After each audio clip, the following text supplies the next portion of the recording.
Em 2007, numa entrevista ao vivo numa das maiores emissoras do Brasil, a apresentadora virou-se para a convidada e fez a pergunta que toda a gente queria fazer, mas que ninguém tinha coragem de fazer de forma tão direta.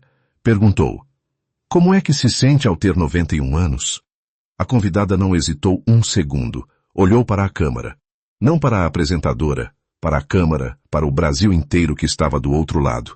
E respondeu com a mesma voz rouca, o mesmo humor cortante, a mesma ausência total de filtro que tinha definido 9 décadas de uma vida que parecia desafiar todas as regras que existem sobre como uma vida deve ser vivida.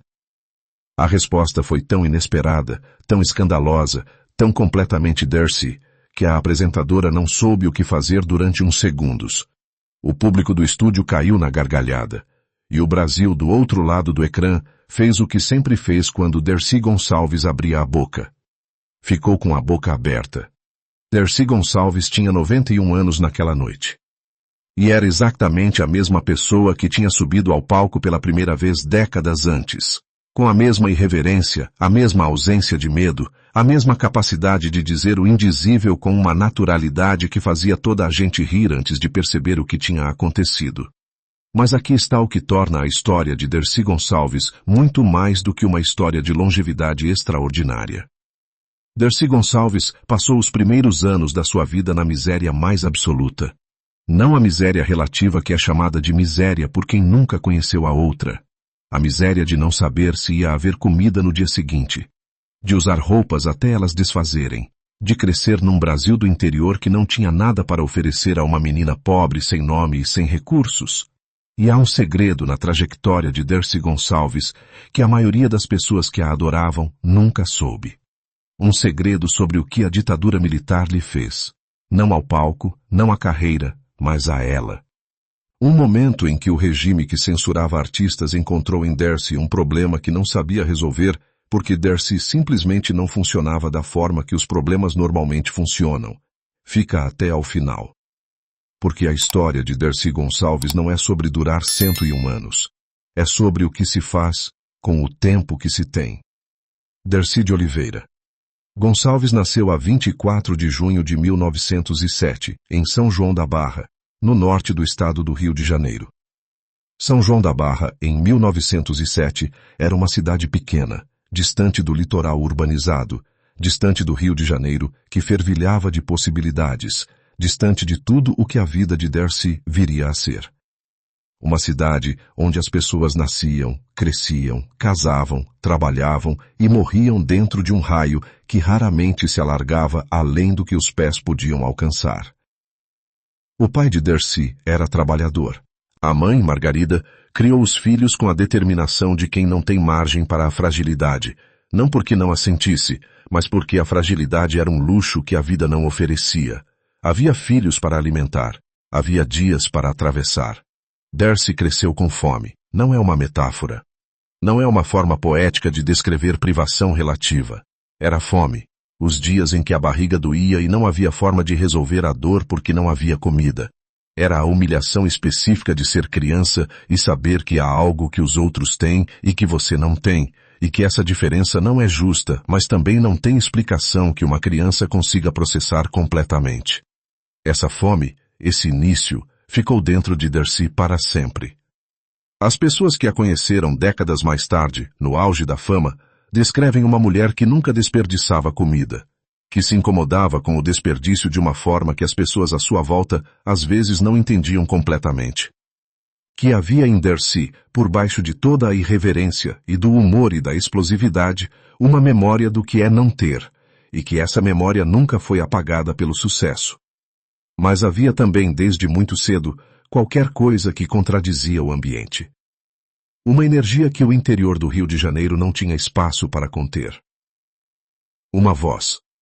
Não só a voz cantada, mas a voz de quem tem coisas a dizer e não está disposta a esperar que alguém lhe dê autorização para dizê-las. Darcy saiu de São João da Barra ainda adolescente.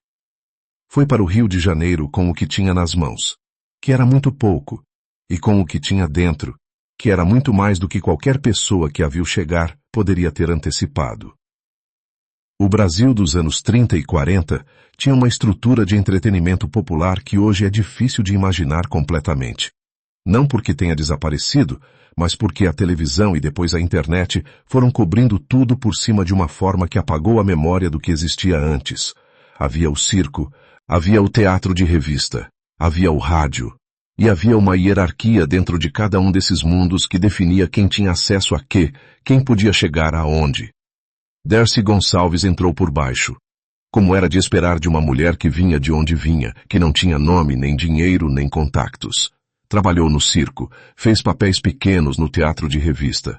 Aprendeu em palcos que não eram os palcos que queria, com públicos que não eram ainda os públicos que viriam. E foi nestes anos que Dercy Gonçalves descobriu o que era. Não de forma abstrata, de forma muito concreta e muito prática. Descobriu que havia uma coisa que ela fazia que as outras pessoas não faziam da mesma forma. Fazia o público rir. Não com a comédia polida e calculada de quem aprendeu técnica e a aplica com precisão. Com uma comicidade que vinha de dentro, que era a expressão direta de uma forma de ver o mundo que era completamente sua. Irreverente, sem filtro, com uma honestidade sobre as fraquezas humanas que fazia toda a gente rir porque toda a gente se reconhecia. Dercy não contava piadas. Dercy era a piada, no sentido de que havia nela uma presença cômica que não precisava de estrutura de setup e punchline para funcionar. Bastava ela aparecer.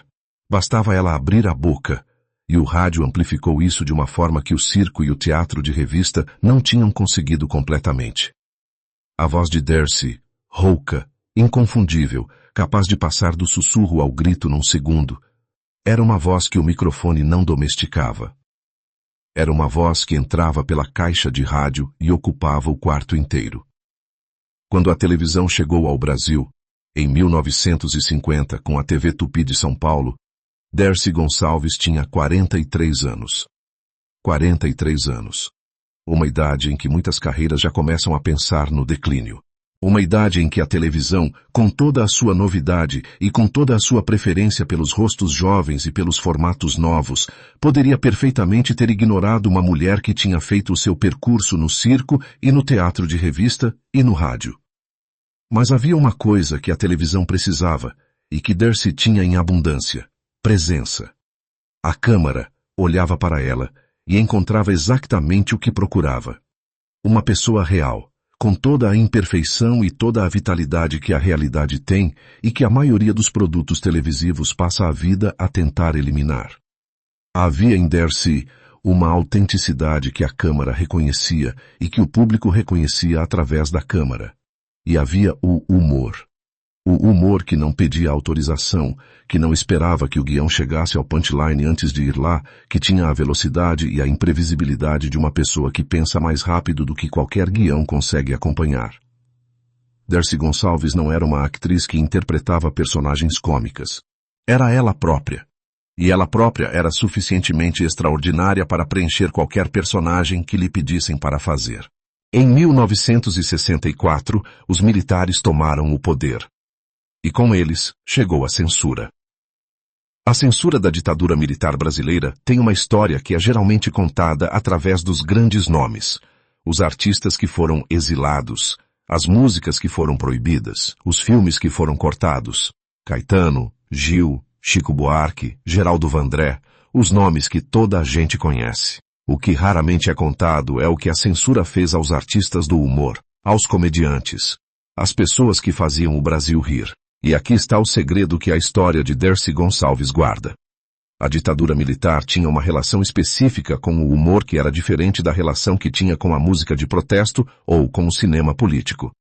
A música de protesto era uma ameaça direta. Havia letras, havia mensagens, havia algo concreto para identificar e cortar. O humor era mais escorregadio, mais difícil de agarrar, mais difícil de proibir sem expor a própria fragilidade do regime. Há uma verdade sobre o poder que os regimes autoritários sabem melhor do que ninguém. O riso é perigoso. O riso desafia a autoridade de uma forma que o grito não consegue. Dercy Gonçalves era exatamente o tipo de problema que a ditadura não sabia como resolver. Não era política. Não havia nas suas actuações letras de protesto nem simbolismo subversivo que os censores pudessem identificar facilmente. Era simplesmente uma mulher que dizia o que pensava, com uma liberdade de linguagem e de corpo que contradizia tudo o que o regime queria que as mulheres brasileiras fossem. Havia palavrões. Havia referências ao corpo humano que o Brasil conservador da ditadura considerava inaceitáveis em palco. Havia uma sexualidade, não explícita, mas presente, viva, completamente não apologética, que era em si mesma um desafio à ordem moral que o regime queria impor. Os censores foram ao teatro de Dercy, assistiram aos espetáculos, tomaram notas, e tiveram que fazer uma escolha que não era simples. Como é que se proíbe uma mulher que não está a dizer nada que se possa proibir, mas que pelo simples acto de existir da forma que existe, contradiz tudo o que queremos que o Brasil seja? A resposta que encontraram foi a única que tinham: cortes. Proibições de palavras específicas. Restrições que tentavam domesticar o que Dercy fazia sem conseguir eliminar o espírito que estava por baixo. E Dercy respondia da única forma que sabia responder, continuava. Cortavam uma palavra, ela encontrava outra que dizia o mesmo. Proibiam uma referência, ela construía outra à volta do mesmo conceito. Havia nela uma criatividade ao serviço da irreverência que era em si mesma uma forma de resistência. Por baixo da irreverência pública, havia uma vida privada que a imagem de Dercy Gonçalves, a mulher sempre pronta para a piada, sempre com a resposta na ponta da língua, tornava invisível para o grande público. Dercy casou. Mais do que uma vez. E as histórias de amor da sua vida não eram histórias simples, nem histórias felizes de começo ao fim. Houve amores que duraram. Houve amores que terminaram da forma dolorosa como os amores terminam quando a vida real entra e desfaz o que a paixão tinha construído. E havia em Dercy, por baixo da dureza que o exterior mostrava, uma capacidade de amar que era tão intensa e tão desprotegida quanto tudo o resto que ela fazia. Porque Dercy Gonçalves não tinha meias medidas. Não no humor, não na raiva, não no amor. Quando amava, amava com a totalidade de uma pessoa que não conhece o conceito de reserva emocional. Houve também a perda de um filho, uma das perdas que não tem palavras suficientes, que nenhuma longevidade resolve e nenhum sucesso apaga. Uma dor que Dercy carregou de formas que as pessoas próximas reconheciam, mas que ela raramente expunha em público, porque havia em Dercy uma fronteira, porosa, inconsistente, mas real, entre o que era de todos e o que era só dela. O humor era de todos. As perdas eram dela. E talvez seja precisamente por isso que o humor era tão necessário. Não como escapatória. Dercy não era o tipo de pessoa que fugia de nada, mas como forma de continuar a estar presente num mundo que tinha momentos de uma crueldade que não tinha outra linguagem para ser atravessada, senão a do riso. Há um fenômeno específico na história de Dercy Gonçalves que começa a acontecer a partir dos anos 80 e que não tem paralelo fácil na cultura brasileira.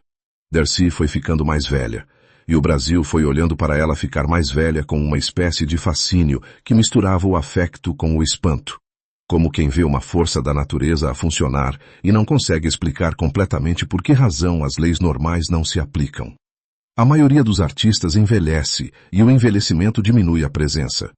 Não por falta de talento, mas porque o mundo do entretenimento tem uma lógica de renovação que empurra para as margens quem já não é novo. É uma crueldade sistemática e silenciosa que raramente é dita em voz alta, mas que toda a gente que trabalha na área conhece bem. Dercy Gonçalves envelheceu na direção oposta. Aos 70 anos era mais Dercy do que tinha sido aos 50.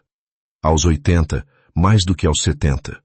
E aos 90 e tal, quando a maioria das pessoas da sua geração já tinha partido, havia em Dercy uma intensidade de presença que desconcertava exatamente porque contradizia tudo o que se sabe sobre o que o tempo faz às pessoas. O humor ficou mais rápido, não mais lento. A ausência de filtro ficou mais absoluta, não mais moderada. E havia uma sabedoria. Não a sabedoria suave e edificante dos livros de autoajuda, mas a sabedoria áspera e honesta de quem viveu muito e não tem tempo nem paciência para fingir que as coisas são diferentes do que são. Em 2007, Dercy Gonçalves completou 100 anos de idade. O Brasil celebrou. Havia algo no fato de uma mulher que tinha nascido em 1907. Num Brasil sem televisão, sem rádio, sem internet, num Brasil que era outro país completamente. Estar ainda ali, ainda a falar, ainda a fazer toda a gente rir, que parecia um milagre de uma natureza que a ciência não consegue completamente explicar. As homenagens foram muitas. As entrevistas foram muitas. E em cada uma delas, a mesma coisa acontecia. Jornalistas chegavam com perguntas preparadas, com a expectativa de uma mulher de 100 anos que fosse falar com solenidade sobre o peso do tempo e a sabedoria dos anos, e encontravam Dercy Gonçalves. Exatamente Dercy Gonçalves, sem concessões à ideia de que 100 anos obrigam a uma postura diferente. Numa dessas entrevistas, alguém perguntou-lhe o segredo da longevidade. Dercy olhou para o entrevistador com a expressão de quem está a olhar para uma pergunta que merece ser tratada com a seriedade que a seriedade merece, que neste caso era nenhuma. E respondeu que não havia segredo.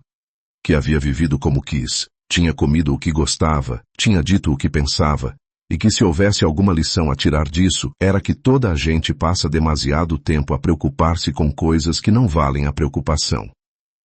Havia na simplicidade daquela resposta alguma coisa que era mais profunda do que parecia. Porque Dercy Gonçalves tinha vivido de uma forma que o Brasil, com todas as suas ansiedades sobre o que é aceitável, sobre o que é decente, sobre o que merece ser dito em voz alta e o que deve ficar em silêncio, não ensinava as pessoas a viver.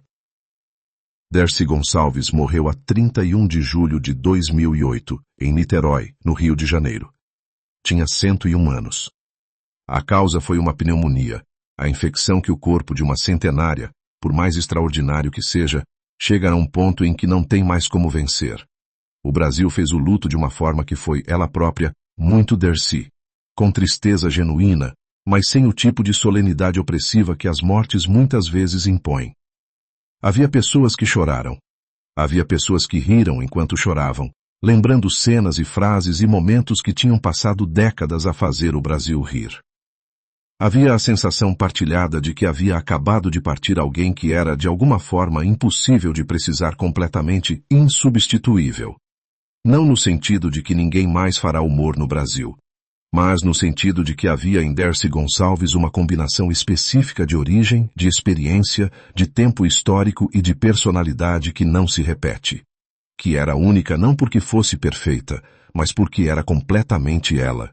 E é isso que fica. Não a lista de espetáculos, não os prêmios, não os números de audiência ou os recordes de carreira.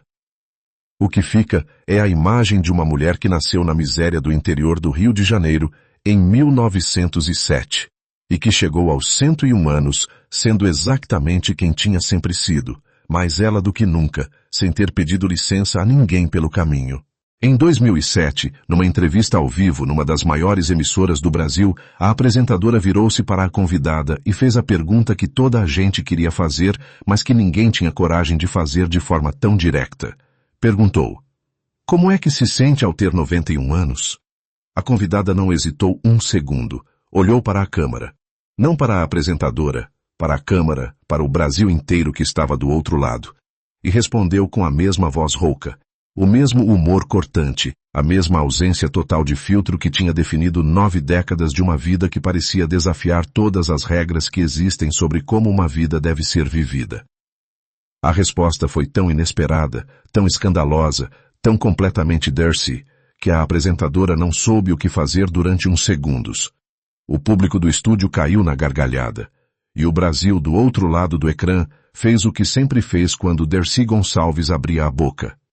Ficou com a boca aberta. Dercy Gonçalves tinha 91 anos naquela noite. E era exatamente a mesma pessoa que tinha subido ao palco pela primeira vez décadas antes. Com a mesma irreverência, a mesma ausência de medo, a mesma capacidade de dizer o indizível com uma naturalidade que fazia toda a gente rir antes de perceber o que tinha acontecido.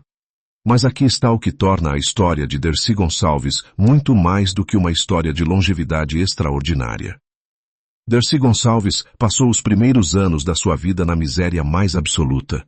Não a miséria relativa que é chamada de miséria por quem nunca conheceu a outra.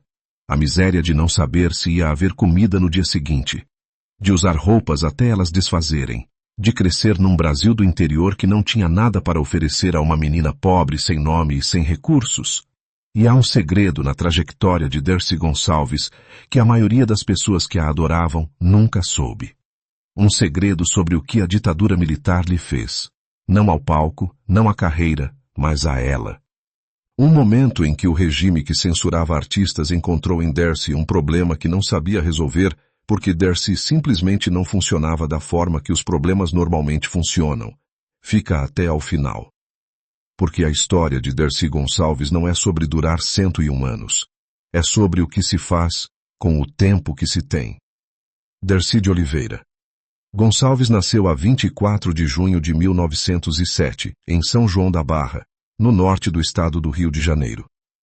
São João da Barra, em 1907, era uma cidade pequena, distante do litoral urbanizado, distante do Rio de Janeiro, que fervilhava de possibilidades, distante de tudo o que a vida de Dercy viria a ser.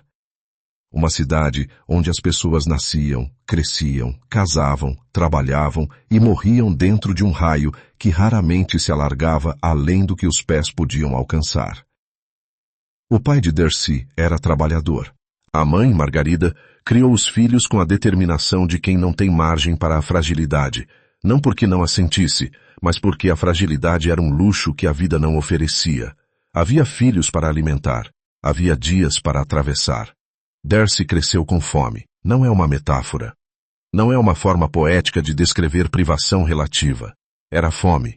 Os dias em que a barriga doía e não havia forma de resolver a dor porque não havia comida. Era a humilhação específica de ser criança e saber que há algo que os outros têm e que você não tem, e que essa diferença não é justa, mas também não tem explicação que uma criança consiga processar completamente. Essa fome, esse início, ficou dentro de Dercy para sempre. As pessoas que a conheceram décadas mais tarde, no auge da fama, descrevem uma mulher que nunca desperdiçava comida, que se incomodava com o desperdício de uma forma que as pessoas à sua volta às vezes não entendiam completamente. Que havia em Dercy, por baixo de toda a irreverência e do humor e da explosividade, uma memória do que é não ter, e que essa memória nunca foi apagada pelo sucesso. Mas havia também, desde muito cedo, qualquer coisa que contradizia o ambiente. Uma energia que o interior do Rio de Janeiro não tinha espaço para conter. Uma voz. Não só a voz cantada, mas a voz de quem tem coisas a dizer e não está disposta a esperar que alguém lhe dê autorização para dizê-las. Dercy saiu de São João da Barra ainda adolescente. Foi para o Rio de Janeiro com o que tinha nas mãos, que era muito pouco, e com o que tinha dentro, que era muito mais do que qualquer pessoa que a viu chegar poderia ter antecipado. O Brasil dos anos 30 e 40 tinha uma estrutura de entretenimento popular que hoje é difícil de imaginar completamente. Não porque tenha desaparecido, mas porque a televisão e depois a internet foram cobrindo tudo por cima de uma forma que apagou a memória do que existia antes.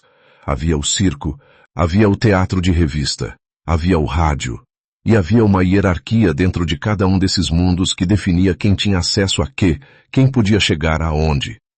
Dercy Gonçalves entrou por baixo. Como era de esperar de uma mulher que vinha de onde vinha, que não tinha nome, nem dinheiro, nem contactos. Trabalhou no circo, fez papéis pequenos no teatro de revista. Aprendeu em palcos que não eram os palcos que queria, com públicos que não eram ainda os públicos que viriam. E foi nestes anos que Dercy Gonçalves descobriu o que era. Não de forma abstrata, de forma muito concreta e muito prática. Descobriu que havia uma coisa que ela fazia que as outras pessoas não faziam da mesma forma. Fazia o público rir. Não com a comédia polida e calculada de quem aprendeu técnica e a aplica com precisão. Com uma comicidade que vinha de dentro, que era a expressão direta de uma forma de ver o mundo que era completamente sua. Irreverente, sem filtro, com uma honestidade sobre as fraquezas humanas que fazia toda a gente rir porque toda a gente se reconhecia. Dercy não contava piadas. Dercy era a piada, no sentido de que havia nela uma presença cômica que não precisava de estrutura de setup e punchline para funcionar. Bastava ela aparecer. Bastava ela abrir a boca. E o rádio amplificou isso de uma forma que o circo e o teatro de revista não tinham conseguido completamente. A voz de Dercy, rouca, inconfundível, capaz de passar do sussurro ao grito num segundo, era uma voz que o microfone não domesticava.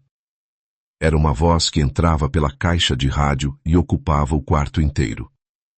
Quando a televisão chegou ao Brasil, Em 1950, com a TV Tupi de São Paulo, Dercy Gonçalves tinha 43 anos. 43 anos. Uma idade em que muitas carreiras já começam a pensar no declínio. Uma idade em que a televisão, com toda a sua novidade e com toda a sua preferência pelos rostos jovens e pelos formatos novos, poderia perfeitamente ter ignorado uma mulher que tinha feito o seu percurso no circo e no teatro de revista e no rádio. Mas havia uma coisa que a televisão precisava e que Dercy tinha em abundância: presença. A câmara olhava para ela e encontrava exatamente o que procurava. Uma pessoa real, com toda a imperfeição e toda a vitalidade que a realidade tem e que a maioria dos produtos televisivos passa a vida a tentar eliminar. Havia em Dercy uma autenticidade que a câmara reconhecia e que o público reconhecia através da câmara. E havia o humor. O humor que não pedia autorização, que não esperava que o guião chegasse ao punchline antes de ir lá, que tinha a velocidade e a imprevisibilidade de uma pessoa que pensa mais rápido do que qualquer guião consegue acompanhar. Dercy Gonçalves não era uma atriz que interpretava personagens cômicas. Era ela própria. E ela própria era suficientemente extraordinária para preencher qualquer personagem que lhe pedissem para fazer.